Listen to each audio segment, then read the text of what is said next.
Can you imagine एक movie का set लगा हुआ है और उस सेट के ऊपर एक टाइम पे 10 लोग मौजूद हैं जो अपने अपने रूम्स के अंदर सोए हुए हैं। कोई नहीं जानता कि पैरानॉर्मली या फिर किस तरह से वहाँ पर आग लग गई और वो सेट सारा का सारा जल गया।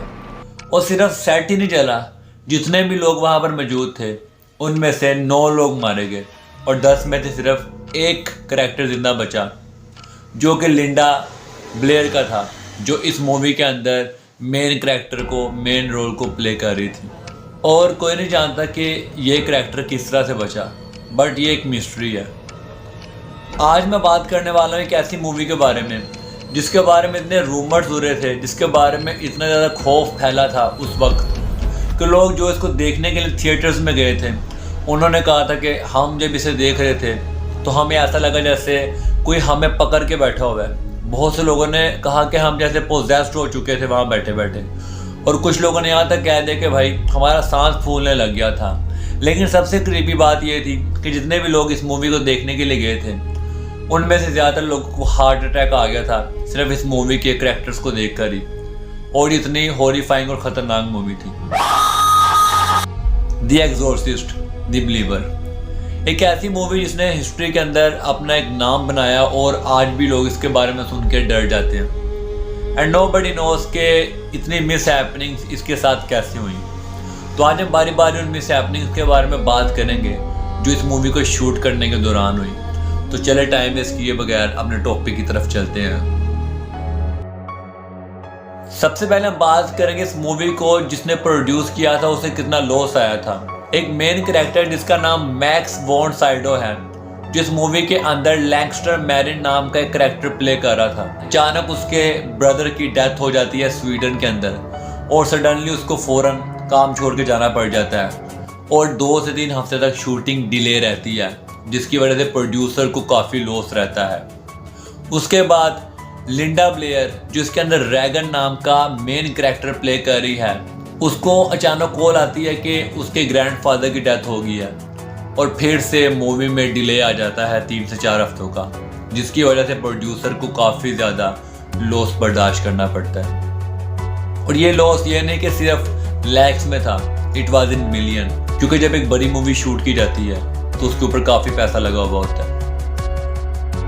जब इस मूवी के काफ़ी ज़्यादा सीन शूट किए जा रहे थे हांगकांग के अंदर, तो एक बहुत बड़ा डायमंड स्टैचू जो 10 फीट का था, जिसको काफ़ी ज़्यादा पैसा लगाकर बनाया गया था। नोबडी नोस के किस तरह से वो डायमंड स्टैचू गायब हो गया। इसने ज़्यादा CCTV कैमराज होने की वजह से वो डायमंड स्टैचू गायब हो गया और कोई नहीं जानता कि वो डायमंड स्टैचू कहाँ गया। और बाद में ना ही किसी को पता लगा और ना ही किसी ने उसको दोबारा से ढूंढने की कोशिश की, because it was a mystery कि वो एक कमरे के अंदर पड़ा हुआ था और वो किस तरह से गायब हो गया। वो हांगकांग के अंदर इतनी ज़्यादा मिस हैपनिंग्स होना स्टार्ट हो गई थी, तो उसके बाद कुछ सीन्स इस मूवी के इराक के अंदर शूट किए गए, क्योंकि उनको काफ़ी ज़्यादा डर लगने लग गया था हांगकांग के अंदर होने वाली मिस हैपनिंग्स की वजह से, और उनको भाई हांगकांग को छोड़ के जाना पड़ा और बाद में काफ़ी सीन्स इराक के अंदर जाके शूट किए गए। एलन ब्रस्टन जिसने रैगन की माँ का करैक्टर प्ले किया था इस मूवी के अंदर, उसने ऑन एयर आके बताया कि जब CCTV फुटेज उसने देखी तो उस फुटेज के अंदर 3 लोग उसने देखे जिसको देखकर वो बहुत ज़्यादा डर गई थी, जिसको उसने लाइव मरते हुए देखा था। एक वहाँ पर वॉचमैन था जो नाइट में वहाँ पर ड्यूटी देता था, एक assistant cameraman, and you can't believe एक न्यू बॉर्न बेबी भी इसके अंदर मर गया था जब वहाँ पर आग लगी थी। और काफ़ी क्रीपी और वियर्ड है ये बात कि हाउ इट इज़ पॉसिबल और किस तरह से वहाँ पर आग लगी, ये आज तक एक मिस्ट्री है। और इतने ज़्यादा लोगों की वहाँ पर डेथ भी हुई। और बात यहाँ पर सिर्फ ख़त्म नहीं हुई, अब यहाँ पर मिस हैपनिंग ज़्यादा तेज़ हो गई थी।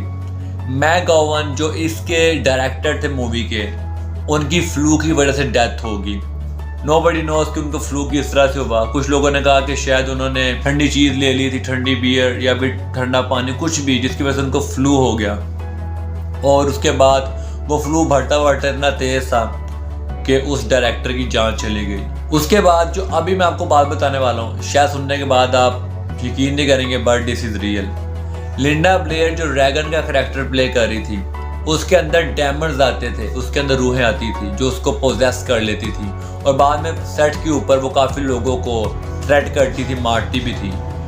बर्ट डैनिंग नाम का एक करैक्टर जो इस मूवी के अंदर था उसको रैगन ने मार दिया, यानी कि लिंडा ब्लेयर ने, क्योंकि लिंडा ब्लेयर के अंदर डायमंड्स आ गए थे और बर्क डैनी को ऑन द स्पॉट लोगों के सामने लिंडा ब्लेयर ने मार दिया, क्योंकि उसका कहना था कि उसके अंदर डायमंड्स आते हैं और वो पोजेस्ड हो जाती है। और उसके बाद काफ़ी हफ्तों तक लिंडा ब्लेयर अपनी लोअर बैक पेन का शिकार है जो उसके बैकबोन में थी, और काफ़ी देर तक फिर मूवी शूट ही नहीं हो पाई और डिले रही। अभी इतनी ज़्यादा मिस हैपनिंग होना एक साथ और बीच में डेथ्स भी होना, बीच में आग का लगना काफ़ी ज़्यादा वियर्ड है। और जिन लोगों ने इस मूवी को थिएटर में जाके देखा उनका कहना था कि इस मूवी में कुछ ऐसा है जो कि भाई बहुत क्रीपी और वियर्ड है, क्योंकि भाई बहुत से लोगों के नाइटमेयर्स के अंदर भी ड्रैगन आई थी। और सबसे ज़्यादा क्रीपी बात यह है कि जब मैं इस मूवी की स्क्रिप्ट लिख रहा था तो 1 से 2 दफ़ा पेन चलना ही बंद हो गया। अब ये एक इत्तेफाक है या फिर मेरा वहम, मैं नहीं जानता। उसके बाद मैंने जब दूसरा पेन लिया तो वो चल पा रहा, लेकिन उसके बाद मेरे घर में कहीं पे स्क्रिप्ट लिखने के लिए सफ़ा ही नहीं मिल रहा था, पेज ही नहीं मिल रहा था। मैं बहुत ज़्यादा परेशान हो गया कि आखिर क्या रीज़न है। उसके बाद मुझे रजिस्टर का एक पेज मिला जहाँ पे मैंने इसकी स्क्रिप्ट लिखी और वो आप देख सकते हैं। और ये नहीं है कि ये सिर्फ एक ही पेज था पूरे रजिस्टर के अंदर जो बिल्कुल ब्लैक मिला मुझे, बाकी सारे पेजेस फिल थे। काफ़ी क्रीपी है ना बात। उसके बाद सबसे जो क्रीपी बात मुझे लगी वो ये थी कि मेरे नाइटमेयर में भी काफ़ी ज़्यादा हॉरिफाइंग चीज़ें मैंने देखी और मैं बहुत बुरी तरह डर के उठ गया। मैं दिन के टाइम सोया और जब शाम के 4 लगभग बजे तो मैंने अपने नाइटमेयर में देखा कि एक कोई गोस्ट है, कोई ऐसा गोस्ट जिसके हाथ और पैर लेकिन उसका चेहरा अनरिकॉग्नाइजेबल है। वो मेरे बेड के नीचे से मेरे सामने आया और मेरी एकदम से उसको देखकर ही चीख मतलब के निकल गई, मेरी आंख खुल गई और मैं उठ के बैठ गया। और काफ़ी ज़्यादा वियर्ड और क्रीपी थिंग्स हुई थी, मतलब कि आई कांट बिलीव कि वो एक मेरा वहम था इत्तेफाक, बट दिस इज़ रियल।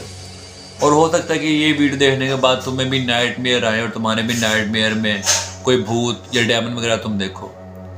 तो अगर तुम्हें अब वीडियो पसंद आई है, यहाँ तक देख लिया, तो वीडियो को लाइक कर देना। कोई लाइक ही हम नहीं रख रहा हूँ, जिसने लाइक करना है करें। और चैनल सब्सक्राइब कर देना यहाँ से, जिसको वीडियो अच्छी लगी हो, जो भाई हॉरर थिंग्स देखना चाहता है, मेरे चैनल को सब्सक्राइब करके जाना। It's a challenge for you. तो मैं मिलूँगा आपको नई वीडियो में नए टॉपिक के साथ। तब तक के लिए take care and bye bye.